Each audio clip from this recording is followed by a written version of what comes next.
우리는 가끔 이런 느낌을 받습니다. 나만 뒤처진 것 같아. 같은 나이인데 누군가는 승진을 했고 누군가는 결혼을 했고 누군가는 창업을 했습니다. SNS를 켜는 순간 세상은 이미 앞서 나가고 있는 사람들로 가득해 보입니다.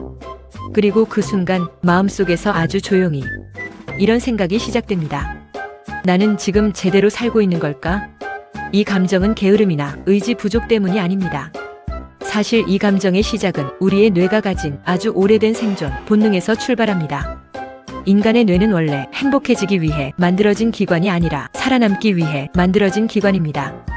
그리고 살아남기 위해 뇌가 가장 중요하게 했던 일은 바로 비교였습니다. 먼 옛날 인간이 부족 단위로 살던 시절을 떠올려 봅시다. 만약 당신이 부족 안에서 다른 사람들보다 뒤처진 존재가 된다면 어떤 일이 벌어질까요? 사냥 능력이 떨어지거나 사회적 위치가 낮거나 집단에서 밀려난다면 그 결과는 단순한 자존감 문제가 아니라 생존의 위기였습니다. 그래서 우리의 뇌는 끊임없이 주변을 스캔하며 질문합니다. 나는 집단 안에서 안전한 위치에 있는가? 문제는 시대가 바뀌었는데 뇌의 작동 방식은 바뀌지 않았다는 것입니다. 지금 우리는 부족이 아니라 사회 속에 살고 있습니다. 그런데 SNS는 이 사회를 마치 전 세계 부족처럼 만들어버렸습니다. 과거에는 비교 대상이 기껏해야 동네 사람 수십 명이었다면 지금은 수백만 명이 비교 대상이 됩니다. 그것도 가장 잘 나가는 순간만 편집된 상태로 말입니다. SNS를 보며 우리는 무의식적으로 착각합니다. 저 사람은 항상 행복하다, 저 사람은 항상 성공한다. 하지만 실제로 SNS는 인생의 하이라이트 모음집에 불과합니다. 실패, 불안, 지루함, 좌절 같은 장면은 거의 올라오지 않습니다. 우리는 다른 사람이 편집된 인생과 나의 편집되지 않은 일상을 비교하고 있는 셈입니다. 그래서 뒤처진 느낌은 점점 강해집니다. 내 하루는 평범한데 남의 하루는 영화처럼 보이기 때문입니다. 이 현상을 심리학에서는 사회적 비교의 왜곡이라고 부릅니다. 그리고 이 왜곡은 우리의 뇌가 사실을 잘못 해석하게 만듭니다. 세상 대부분 사람이 평범하게 살아가고 있음에도 불구하고 우리는 모두가 잘 살고 있다라는 환상을 믿게 됩니다. 우리의 마음은 끊임없이 더 나아져야 한다는 신호를 보내며 현재의 나를 부족한 존재로 느끼게 만듭니다. 문제는 이 신호가 끝이 없다는 것입니다. 목표를 이루면 잠깐 안도하지만 곧바로 새로운 비교 대상이 등장합니다. 그래서 우리는 어느 순간 깨닫습니다. 목표를 달성해도 뒤처진 느낌은 사라지지 않았다는 것을. 오히려 비교의 기준만 더 높아졌을 뿐입니다. 뒤처진 느낌은 현실이 아니라 비교가 만들어낸 감정일지도 모릅니다. 그리고 그 비교는 우리가 생각하는 것보다 훨씬 왜곡되어 있을 가능성이 큽니다. 그렇다면 왜 우리는 이 사실을 알아도 계속 비교를 멈추지 못할까요? 이유는 간단합니다. 비교는 우리를 불안하게 만들지만 동시에 동기도 만들어 주기 때문입니다. 뇌는 비교를 통해 위험을 감지하고 더 나은 방향으로 움직이게 하려고 합니다. 문제는 이 시스템이 현대 사회에서는 과하게 작동한다는 점입니다. 예를 들어보겠습니다. 예전에는 부족에서 쫓겨날 위험이 실제 위협이었지만 지금은 남들보다 늦는 것 같은 느낌이 비슷한 경고 신호로 해석됩니다. 승진이 늦어도 생존이 위협받지는 않습니다. 결혼이 늦어도 집단에서 추방되지 않습니다. 하지만 뇌는 여전히 같은 방식으로 반응합니다. 그래서 단순한 속도의 차이를 위험으로 느끼게 됩니다. 이때 우리 마음속에서 자주 등장하는 생각이 있습니다. 나는 지금 늦은 걸까? 이 질문이 위험한 이유는 정답이 존재하지 않기 때문입니다. 인생에는 공식적인 시간표가 없습니다. 하지만 우리는 마치 정해진 인생의 체크리스트가 있는 것처럼 살아갑니다. 몇 살의 취업, 몇 살의 결혼, 몇 살의 성공. 그리고 이 보이지 않는 시간표에서 조금만 벗어나도 불안이 시작됩니다. 여기서 중요한 사실이 하나 있습니다.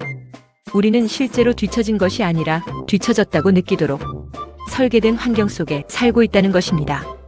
SNS와 미디어는 극소수의 성공 사례를 끊임없이 보여줍니다. 그리고 우리의 뇌는 그것을 평균이라고 착각합니다. 마치 모든 사람이 빠르게 달리고 있는 것처럼 보이게 되는 것입니다. 하지만 현실은 정반대입니다. 대부분 사람은 방향을 찾는 중이고 대부분 사람은 불안을 느끼며 살고 있습니다. 단지 그 모습이 보이지 않을 뿐입니다. 사람들은 결과는 공유하지만 과정은 공유하지 않습니다. 성공은 공개되지만 방황은 숨겨집니다. 그래서 우리는 세상의 평균이 아니라 세상의 상위 장면과 자신을 비교하게 됩니다. 이 비교는 공정하지 않습니다. 시작점도 다르고 환경도 다르고 속도도 다릅니다. 그런데도 우리는 하나의 기준 위에서 자신을 평가합니다. 그리고 그 기준은 계속 높아집니다. 결국 뒤처진 느낌은 현실의 속도 차이보다 비교의 범위가 지나치게 넓어진 데서 만들어집니다. 과거에는 동네와 비교했다면 지금은 세상과 비교하고 있기 때문입니다. 그렇다면 이 감정에서 벗어나는 방법은 무엇일까요? 사실 방법은 거창하지 않습니다. 비교를 멈추는 것이 아니라 비교 대상을 바꾸는 것입니다. 우리는 평생 비교하며 살 수밖에 없습니다. 뇌가 그렇게 만들어졌기 때문입니다. 문제는 우리가 비교하는 대상이 너무 거대하다는 것입니다. 우리는 친구 몇 명과 비교하는 것이 아니라 인터넷에 있는 수백만 명과 자신을 비교합니다. 예를 들어 이런 상황을 떠올려 보세요. 퇴근 후 집에 와서 침대에 누워 휴대폰을 켭니다. 인스타그램을 열고 몇 분만 스크롤합니다. 누군가는 해외여행 중이고 누군가는 승진을 했고 누군가는 결혼을 합니다. 그리고 휴대폰을 내려놓는 순간 이런 생각이 스쳐갑니다. 나는 오늘 뭐 했지? 하지만 냉정하게 말해봅시다.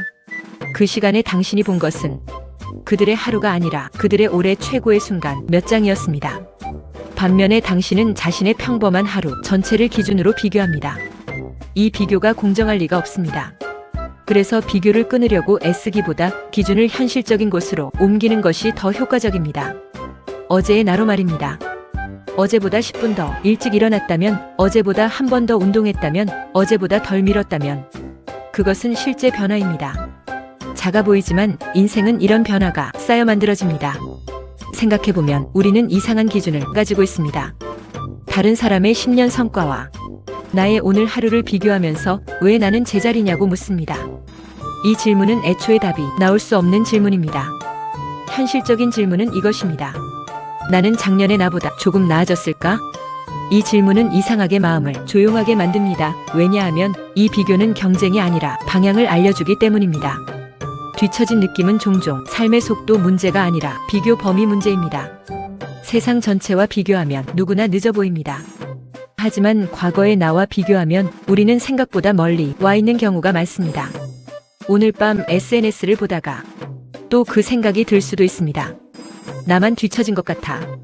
그 순간 우리는 쉽게 이런 결론을 내려버립니다. 나는 뭔가 잘못 살고 있는 것 같아. 하지만 잠깐만 멈춰서 이렇게 상상해 보세요.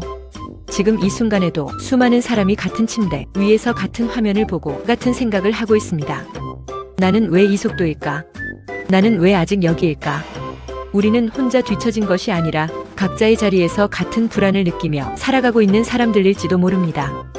사람들은 성공한 날을 공유하지만 방향을 잃은 날은 공유하지 않습니다. 웃는 사진은 올리지만 울었던 밤은 올리지 않습니다.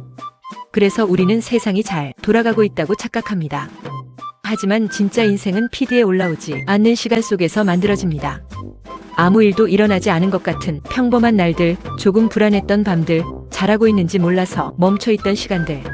사실은 그 시간이 대부분의 인생입니다. 뒤처진 것이 아니라 아직 과정 속에 있는 것일지도 모릅니다. 멈춘 것이 아니라 보이지 않는 속도로 움직이고 있는 것일지도 모릅니다.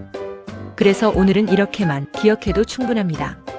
당신의 속도가 느린 것이 아니라 세상의 하이라이트가 너무 빠르게 지나가고 있었던 것뿐이라는 것을, 그리고 인생은 하이라이트가 아니라 긴 이야기라는 것을 말입니다.